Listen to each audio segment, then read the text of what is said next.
नीलाञ्जनसमाभासं रविपुत्रं नियमाग्रजं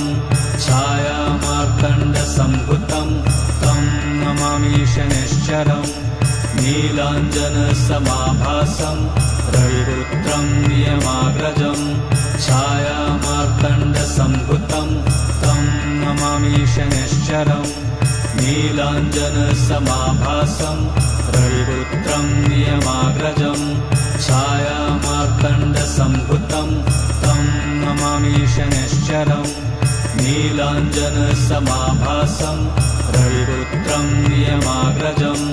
छायामार्तण्डसम्भुतं तं नमामि शनैश्चरम् नीलाञ्जनसमाभासं रविपुत्रं नियमाग्रजं छायामार्तण्डसम्भुतं तं नमामि शनैश्चरम्